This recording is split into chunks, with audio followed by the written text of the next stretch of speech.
Welcome student. आज इस video में हम बात करने वाले हैं आपका किरचॉफ्स लॉ का। आज इस वीडियो में हम देखेंगे किरचॉफ्स लॉ के दोनों rule, junction rule and loop rule, और फिर हम कैसे देखेंगे कि उनको किस तरह से आपका अप्लाई किया जा सकता है किसी सर्किट में और किस तरह से आपके डिफरेंट फिजिकल क्वांटिटीज को निकाला जा सकता है। चलिए शुरू करते हैं।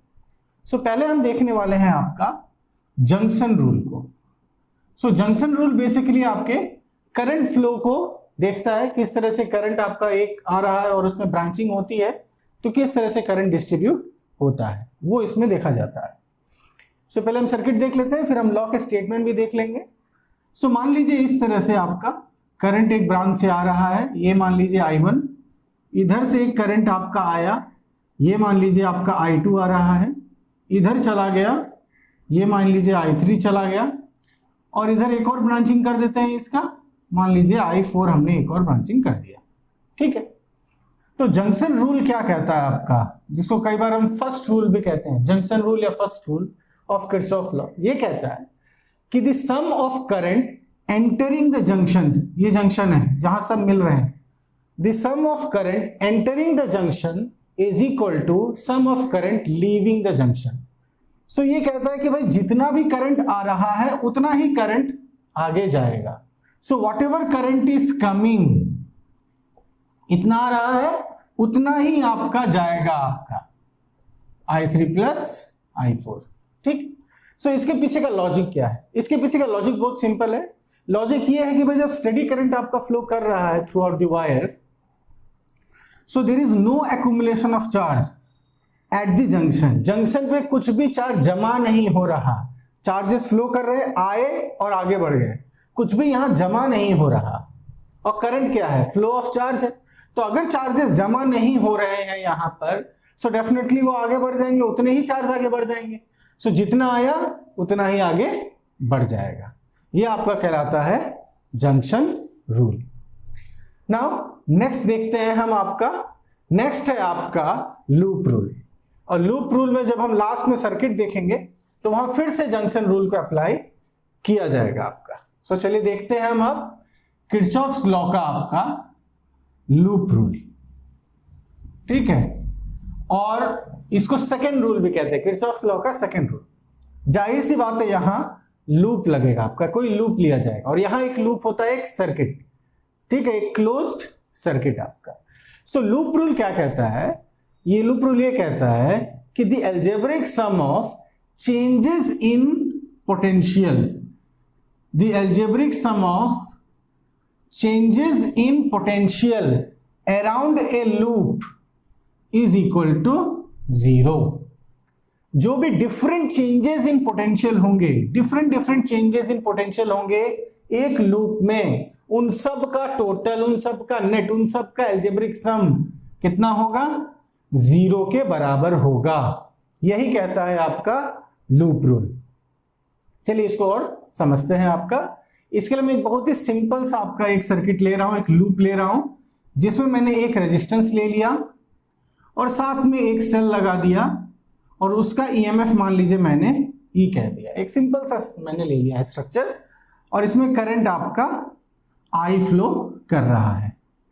ठीक है, एज पर लूप रूल, ये पूरे लूप में जब आप घूमेंगे, ठीक है, मान लीजिए आप जर्नी यहां से स्टार्ट करते हैं ए पॉइंट से, और आप इस पूरे लूप में ऐसे घूमते हैं, तो एक चक्कर के बाद जब आप वापस वहीं पे आ जाएंगे, टोटल चेंज इन पोटेंशियल कितना हो जाएगा? 0 हो जाएगा। ठीक, इसके पीछे का लॉजिक क्या हो सकता है? इसके पीछे का लॉजिक बहुत सिंपल है कि जो पोटेंशियल होता है ना, वो किसी एक पॉइंट के साथ जुड़ा होता है। हम ऐसे कहते हैं ना, पोटेंशियल एट ए पॉइंट, उस पॉइंट का पोटेंशियल। जब भी हम पोटेंशियल को बोलते हैं, डिफाइन करते हैं, एक्सप्रेस करते हैं, एक पॉइंट के हिसाब से एक्सप्रेस करते हैं। तो इसका मतलब हर एक पॉइंट का अपना एक पर्टिकुलर पोटेंशियल, तो इस पॉइंट का भी अपना एक कुछ पोटेंशियल। तो जब आप वापस पूरे लूप में घूम के यहीं पर चले आओगे, तब क्या होगा? वापस आप उतने ही पोटेंशियल पे चले आए, तो चेंज कितना होगा? 0 के बराबर होगा। पर अलग अलग बीच में चेंजेस होंगे। यहां देखो IR फॉर्म में होगा, यहाँ E फॉर्म में होगा, पोटेंशियल में वेरिएशन होगा। कभी पोटेंशियल आपका बढ़ेगा, कभी आप हाई से लो जाओगे, कभी आप लो से हाई पोटेंशियल जाओगे, माने चेंजेस आएंगे पोटेंशियल में, पर टोटल ओवरऑल एक लूप में कितना हो जाएगा चेंज? 0 हो जाएगा आपका। ठीक है ना। देखिए पोटेंशियल की एनालॉजी जो है ना वो हाइट के साथ दी जाती है। हमेशा पोटेंशियल को हाइट के साथ हम कंपेयर करते हैं, एनालॉजी देते हैं। आगे सेमीकंडक्टर जब आप पढ़ेंगे तो वहां भी यही होगा। वहां जैसे पोटेंशियल बैरियर को बताना होगा तो बोला जाएगा एक हाइट है, एक दीवार मान लो, दीवार जैसी हाइट आपके सामने, उस तरह से एनर्जी दी जाएगी। सो हाइट और पोटेंशियल का रिलेशन हमेशा बना रहता है। उसी के ऊपर एक और तरीके से हम इसको समझ सकते हैं, जो ये जो चेंज इन पोटेंशियल 0 हो जाना, उसको हम कैसे समझ सकते हैं। देखिए मान लीजिए ऐसे एक माउंटेन, ऐसा रेंज है डिफरेंट, और आप यहां पर हैं, मान लो इस जगह पर आप हैं, अपनी जर्नी शुरू कर रहे हैं, आप यहां पर हैं, और ये मान लो आप कोई रेफरेंस लाइन है, सी लेवल है या रेफरेंस लाइन है कोई, जिससे हम हाइट मेजर कर रहे हैं, और यहां की हाइट इस समय ये मान लो आप h है। ठीक है, हाइट कितनी है? h है आपकी। अब आपने यहां से जर्नी शुरू की, ठीक, आप जर्नी शुरू की, आप हाइट में ऊपर गए, फिर नीचे आए, फिर ऊपर नीचे चलते जा रहा है। मान लो ऐसे घूमते घूमते घूमते घूमते हाइट में, क्योंकि ध्यान दीजिएगा हमें तो लूप बनाना है, एक लूप कंप्लीट करना है, तो हम यहां भी लूप ही कंप्लीट कर रहे हैं, तभी हम एनालॉजी सफल हो पाएगी, दोनों सिमिलर कंडीशन हो पाएंगे। फिर आप ऐसे घूम घूम के फिर कभी ऊपर जाते, कभी नीचे, ऊपर नीचे, ऐसे करते करते फिर और हाइट में नहीं, मतलब हाइट आपका कभी ऊपर हो रहा है, नीचे हो रहा है, इस तरह से चेंज हो रहा है, हाइट में वेरिएशन होते जा रहे हैं, है ना। कभी हाइट आप प्लस मान लो, कभी हाइट आप माइनस मान लो, इस तरह से चलते जा रहा है। और अल्टीमेटली जब आप वहीं पर आ गए, घूम के आप वापस जब वहीं पर आ गए, तो आपका टोटल चेंज ऑफ हाइट कितना हो जाएगा? टोटल चेंज इन हाइट कितना हो जाएगा? इट शुड बी 0, वो भी 0 हो जाएगा। सिमिलरली एक लूप में जब आप इस तरह से वेरिएशन देखते हैं, पोटेंशियल का चेंज देखते हैं, और वापस आप लूप में कंप्लीट हो जाते हैं, so it should be how much? The change has to be 0, change आपका 0 हो जाता है। ठीक है, चलिए अब एक एग्जांपल लेते हैं, सर्किट का एग्जांपल, और किस तरह से जंक्शन रूल और लूप रूल को हम प्रैक्टिकल सिचुएशन में या सर्किट सिचुएशन में अप्लाई कर सकते हैं। चलिए देखते हैं।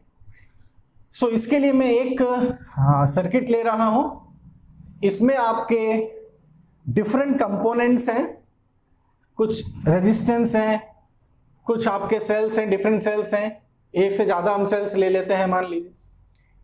सो एक पर्टिकुलर सर्किट लेता हूं मैं, मान लो इस तरह से एक रेजिस्टेंस ले लिया मैंने, फिर और ब्रांचिंग भी दिखा देते हैं, यहां एक और रेजिस्टेंस मान लो ले लेते हैं, एक सेल यहां लगा दिया, फिर एक और मान लो ब्रांचिंग कर देते हैं, एक और यहां रेजिस्टेंस दे देते हैं, एक और सेल लगा देते हैं, इस तरह से मान लो। ठीक है, यहां भी चलिए एक और दे देते हैं रेजिस्टेंस, इस जगह पर भी एक रेजिस्टेंस एक और दे देते हैं। सो ये मान लो आपका R1, ये मान लो आपका R2, ये मान लो आपका R3, ये मान लो R4, इसको दे देते हैं हम E1, इसको दे देते हैं E2। ठीक है, इस तरह से हो गया। अब इसमें करंट भी शो कर देते हैं। करंट शो करने के लिए हम जंक्शन रूल का इस्तेमाल करते हैं। सो इधर से मान लीजिए ये आपका करंट जा रहा है, इसको R1 रखे हैं तो इसको E1 कर देते हैं, इसको E2 कर देते हैं। ठीक है, यहां से मान लो करंट निकल रहा है, यहां से करंट आपका मान लो निकला I1, यहां से करंट आपका निकला मान लो I2। ठीक है, इस तरह से तो ये I1 गया आगे बढ़ा, अब तो और कोई यहाँ ब्रांचिंग नहीं है तो यही I1 ही जाएगा।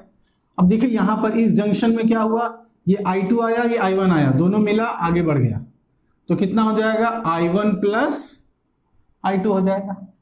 ये दोनों आगे बढ़ा इस तरह से, यहाँ आ गया I1 प्लस I2, R4 से गुजरा, फिर इधर R3 से भी कितना? I1 प्लस I2 गुजरा, यहाँ आ गया I1 प्लस I2, फिर इधर कितना चला गया? देखो I2 है तो इधर I2 चला गया, इधर कितना चला गया? I1 है, I1 चला गया, यही I1 यहां से बस हो गया, आपका सारा सेटअप तैयार, कंप्लीट हो गया, है ना। ध्यान रखेंगे जैसे आपने यहां ऐसे दिखाया तो ध्यान रखेंगे ये एकदम मैच करना चाहिए। बीच में आप सर मान लीजिए करंट डिवाइड कर रहे हैं, अचानक से यहां कहीं एक बना दिया करंट ऐसा आ रहा है, कहीं यहां ऐसा बना दिया ऐसा आ रहा है, तो कहीं गलती हुआ है, उसको चेक कर ले। इस तरह से हमने करंट आपका शो कर दिया। ठीक है, अब हम किरचॉफ लॉ का यूज करके आपका इक्वेशंस लिख सकते हैं, जो change in potential equal to zero जो इक्वेशन है उसको हम यहां पे अप्लाई कर सकते हैं। नाउ देखिए यहां पर दो टाइप के कंपोनेंट्स आपको मेनली मिल रहे हैं, एक तो ये सेल वाले मिल रहे हैं, एक तो आपको एक रेजिस्टेंस वाले मिल रहे हैं। तो किस तरह से रूल काम करता है, साइन कन्वेंशन काम करता है, चलिए उनको देख लेते हैं। और जाहिर सी बात है जब आप एक लूप में घूमते हो तो घूमने का एक तरीका होगा, या तो आप ऐसे घूमोगे क्लॉकवाइज या ऐसे घूमोगे एंटी क्लॉकवाइज। सो दो ही तरीका हो सकता है घूमने का, है ना। कोई भी सर्कुलर फॉर्म में आप दो ही तरीके से घूम सकते हो, या तो आप क्लॉकवाइज घूमो या तो आप एंटी क्लॉकवाइज घूमो। ओके, सो दो ही वे से हम यहां पे क्लॉकवाइज ले लेते हैं। मतलब जब आप लूप में घूमेंगे तो घूमने का एक रास्ता है, ठीक है, एक पाथ है। सो उस जो घूमने का जरिया है उसको हम रास्ता या पाथ कहेंगे, उससे हम डिनोट करेंगे। सो मान लीजिए आपका सेल ऐसा है, एक सेल आपने ले लिया ई का और आप इस तरह से घूम रहे हैं, इस तरह का पाथ है आपका, ठीक है। आप क्लॉकवाइज घूम रहे हैं, उसमें आप सेल से ऐसे गुजर रहे हैं, जब सेल आपके सामने आए तो ऐसे गुजर रहे हैं। तो जब आप ऐसे जा रहे हैं, ये आपका पाथ है, ये आपका रास्ता है, तब सेल का आपका पहले क्या पड़ा, पॉजिटिव पड़ा, बाद में पड़ा नेगेटिव। पॉजिटिव मतलब हायर पोटेंशियल, नेगेटिव मतलब लोअर पोटेंशियल। सो आप जब इस रास्ते जा रहे थे तो पहले हाई फिर लो, सो हाई से लो, हाइट में भी हाई से लो, पोटेंशियल में हाई से लो। क्योंकि आप हाई से लो गए तो इसका वैल्यू लिखाएगा minus e. This should be written as minus of e. High से लो माइनस, लो से हाई प्लस।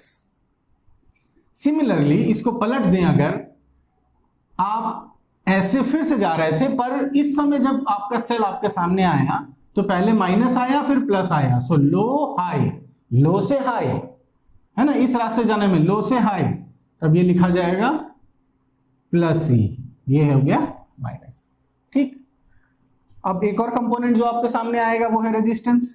चलिए रेजिस्टेंस को ले लेते हैं। रेजिस्टेंस मान लो आर, आप जा रहे हैं वैसे, हम सारे रास्ता एक ही टाइप से दिखा रहे हैं, मान लो ऐसे जा रहे हैं, और करंट आपका मान लो ऐसे आ रहा है। जब आप जा रहे हैं तो करंट अपोजिट में आ रहा है। नाउ करंट का नेचर क्या है, करंट का नेचर है हाई से लो के तरफ जाना। It always move from higher potential to lower potential. तो करंट तो हाई टू लो मूव करेगा। आपका रास्ता दिखा रहा है कि आप लो टू हाई जा रहे हैं, लो टू हाई, मतलब ये कैसे लिखना चाहिए, प्लस आई आर। ध्यान दीजिएगा ये है चेंजेस इन पोटेंशियल, आपको लिखना है चेंजेस इन पोटेंशियल लिखना है, और that will be equal to zero. So change in potential, ये सब उसी को हम एक्सप्रेस कर रहे हैं। तो यहां एज पर ओम्स लॉ कैसे एक्सप्रेस होगा, आई इंटू आर। चलिए एक और देख लेते हैं। रेजिस्टेंस, आप ऐसे जा रहे हैं, अब इस बार करंट को साथ में दे देते हैं, एक साथ, देख रहे हैं एक साथ हो गया दोनों। यहां क्या था, अपोजिट है, तो अगेन ये हाई टू लो जाएगा, अभी भी आप हाई टू लो ही जा रहे हैं। सो हाई से लो मतलब माइनस हो गया, तो हो जाएगा माइनस आई आर। ओके, इसको ऐसे भी याद रख सकते हैं अपने याद रखने के लिए कि जब भी मैं जाऊं, मैं जिस रास्ते को भी पकड़ूं, अगर उस रास्ते में मैं करंट के अपोजिट आ गया तो प्लस, करंट के साथ आ गया तो माइनस। ये दिमाग में रख लेना है, साथ में आया तो माइनस, अपोजिट आया तो प्लस, ये याद रखने के लिए। पर किस लॉजिक से ये प्लस माइनस हो रहा है, ये आपके सामने, ठीक है। हाई से लो माइनस, लो से हाई प्लस। चलिए अब हम इन्हीं चीजों को अप्लाई करके आपका लिखते हैं इक्वेशन, ठीक है। अब इसमें हमें लूप लेना पड़ेगा, तो चलिए मार्क कर देते हैं इसको, A B C D E F. तो पहले मैं ऐसे क्लॉकवाइज ले रहा हूं, ध्यान दीजिएगा मैं क्लॉकवाइज ले रहा हूं, और आगे हम इसी बात करेंगे एंटी क्लॉकवाइज लेने से भी वैल्यू चेंज नहीं होगी, वही रहती है, क्योंकि इक्वल टू जीरो है। अब देखेंगे मैथमेटिकली भी कैसे होता है। तो हम क्लॉकवाइज ऐसे जा रहे हैं, ठीक है, जो भी मोशन हमारा होगा इस तरह। तो मैं ये पहले ये जो रेक्टेंगुलर वाला है नीचे वाला, ये वाला ले लेता हूं। तो ये लूप मैंने ले लिया ए एफ सी बी ए। देखिए लूप मतलब वापस वहीं पे चले आए, ए से ए पे चले आए, लूप कंप्लीट कर दिया, ए एफ सी बी ए। अब लूप है, लूप में कहीं से भी शुरुआत कर सकते हैं। एक सर्कल का ना कोई एंड पॉइंट ना बिगिनिंग, एक ही होता है आपका। जहां से भी शुरू करो। चलिए हम ए से ही शुरू कर देते हैं, और हम ऐसे लिखें तो ऐसे ही चले जाते हैं। ये होगा ना, देखो क्लॉकवाइज होगा ना ऐसे जाने पे। तो ये हमारा जो हम यहाँ पर ऐसे दिखा रहे थे एरो के साथ रास्ता, अब हमारा रास्ता है ये, इस तरह से हम जा रहे हैं आपका। ठीक है, चलिए तो ए से आगे बढ़ते हैं। ए पे कोई आपका ना सेल है यहाँ पे, ना कोई रेजिस्टेंस है, तो आगे बढ़े आगे बढ़े। अभी भी कुछ नहीं, ध्यान दीजिएगा इसी लूप को हम देख रहे हैं, बाकी लूप अभी हम को छोड़ देना है, इग्नोर करना है। आगे बढ़े, पहला कंपोनेंट मिल गया R2, आ गया हमारे सामने R2। अब जब हम ऐसे जा रहे हैं, देखिए इस लूप में ऐसे हम ऐसे जा रहे हैं इस तरह से, और करंट भी सेम डायरेक्शन में आ गया। हम ऐसे घूम रहे हैं, करंट भी उसी डायरेक्शन में है, R2 से करंट भी इधर ही सेम डायरेक्शन में। क्या था, माइनस लिखना था, तो कितना लिख देंगे, -I2 R2। देखिए -I2 R2, ठीक है। चेंज इन पोटेंशियल लिखना है, क्या लिखना है, चेंज इन पोटेंशियल, तो I2 R2। आगे बढ़े आगे बढ़े, यहां आ गए, पहले कौन आया, माइनस, फिर कौन आया, प्लस। सो लो हाई, लो से हाई प्लस होना चाहिए, प्लस कितना, E2, लिख दिया प्लस E2। ओके, फिर आगे बढ़े, अगेन चलते आए चलते आए चलते आए चलते आए, यहां पहुंच गए। जब यहां पहुंचे तो अगेन देख रहे हैं, ये पहले प्लस आया मतलब हाई, फिर बाद में लो, हाई से लो, तो लिख दिया -E1। आगे बढ़े अगेन आ गया R1। R1 में हम देखो ऐसे जा रहे हैं, हम ऐसे जा रहे हैं, करंट ऐसे जा रहे हैं, अपोजिट है ये, मतलब ये हो जाएगा +I1 R1। घूम के वहीं चले आए हैं, एक लूप कंप्लीट हो गया, तो इक्वल टू क्या लिख देंगे, 0 लिख देंगे। ठीक है, इस तरह से हम एक्सप्रेस कर सकते हैं। चलिए एक और लूप ले लेते हैं। अब इस बार ये छोटा लूप नहीं लेके पूरा बड़ा वाला लूप मैं लेता हूं। सो ये लूप मेरा हो गया AEDBA, ओके, लूप ए से AEDBA। तो ये पार्ट को हमें इग्नोर करना है, ठीक है, ये पार्ट को हमें इग्नोर करना है इस लूप में इक्वेशन लिखते समय। देखिए इक्वेशन आपका इसी के हिसाब से लिख रहे हैं, चेंज इन पोटेंशियल, ये वाला हो गया change in potential equal to कितना, 0। ठीक है, चलिए अब ये लूप ले लेते हैं बड़ा वाला। ध्यान रखेंगे, इवन इफ हम इस पार्ट को इग्नोर कर रहे हैं तो इसका मतलब ये नहीं कि I2 खत्म हो गया, I2 अभी भी सर्किट एज इट इज है, जस्ट लूप हम बड़ा ले रहे हैं, तो ये पार्ट इग्नोर कर रहे हैं। तो कहीं I2 को 0 रो नहीं करेंगे, I2 सेम ऐसा ही रहेगा। चलिए अगेन ए से स्टार्ट करते हैं, ए से आगे बढ़े आगे बढ़े आगे बढ़े, आ गया R3। हम जा रहे हैं, ध्यान दीजिएगा हम कैसे घूम रहे हैं, ऐसे क्लॉकवाइज, तो ऐसे जाके हम ऐसे आएंगे, ऐसे जाके हम ऐसे, ये हमारा रास्ता है, ये हमारा पाथ है। हम आगे बढ़े आगे बढ़े, देखिए हम ऐसे जा रहे हैं क्लॉकवाइज में, और करंट ऐसे आ रहा है अपोजिट। अपोजिट का मतलब क्या लिखना है, प्लस, तो हो जाएगा I1 प्लस I2 इंटू कितना रेजिस्टेंस है ये, R3, है ना, current into resistance, Ohm's law, current into resistance के हिसाब से लिख दिया। आगे बढ़े, अगेन आगे बढ़ रहे हैं, हम ऐसे जा रहे हैं, करंट ऐसे आ रहा है, अगेन अपोजिट आया, प्लस लिख देंगे, कितना हो जाएगा यहाँ पर, I1 plus I2 into R4, I1 plus I2 into R4। ठीक है, आगे बढ़े आगे बढ़े, अगेन इधर नहीं जाएंगे क्योंकि लूप हमने कौन सा लिया है, बिगर लूप। नीचे आए, यहां पर, यहां आ गए, पहले आया प्लस फिर आया माइनस, हाई से लो हाई से लो हाई से लो, मतलब -E1। Again we are coming here, ऐसे जा रहे हैं हम, अब हमें कंप्लीट करना है अपना क्लॉकवाइज, ऐसे आए, करंट ऐसे जा रहा है opposite, so plus I1 R1, वापस आ गए, और कोई कंपोनेंट बचा नहीं, that is equal to 0। So normal question में क्या होगा, आपके ये R1 E1 E2 R2 R3 R4 सब दिए रहेंगे। अननोन में रहेगा दो, आपके I1 अननोन रहेगा और I2 आपका अननोन रहेगा, ये दोनों आपके अननोन रहेंगे। ठीक है, अब दो अननोन के लिए दो इक्वेशन काफी हैं, इनको सॉल्व करेंगे, जो भी मेथड हो सकता है, एलिमिनेशन मेथड, सब्स्टिट्यूशन मेथड, जैसे भी आप सॉल्व करते हैं, solve for X and Y जैसे भी करते हैं, सॉल्व करेंगे and we will get how much is I1 and I2। ठीक है, इस तरह से हम करंट को सर्किट में निकाल सकते हैं। सो जनरली जहां पर कॉम्प्लिकेटेड हो जाता है सर्किट आपका, टोटल रेजिस्टेंस निकालना, बहुत सारे सेल, बहुत सारे रेजिस्टेंस आ जाते हैं, वहां अगर करंट निकालना हो तो ये बहुत ही अच्छा तरीका है किरचॉफ लॉ को यूज करना और इस तरह से इक्वेशन लिखना। जहां आपके कई बार हो जाता है 3 आपके करंट आ जाएगा, I1 I2 I3 आ जाएंगे आपके, वहां 3 इक्वेशन लिख देंगे, उनको सॉल्व कर लेंगे आपका, ठीक। सो इस तरह से हम किरचॉफ लॉ का जंक्शन रूल और लूप रूल को यूज कर सकते हैं। सो आज के वीडियो में हमने देखा आपका किरचॉफ लॉ के दोनों रूल। अब अगले वीडियो में हम आपका व्हीटस्टोन ब्रिज को देखेंगे और वहां भी हम किरचॉफ लॉ को ही इस्तेमाल करेंगे एक तरीके से। सो तब तक के लिए थैंक यू वेरी मच।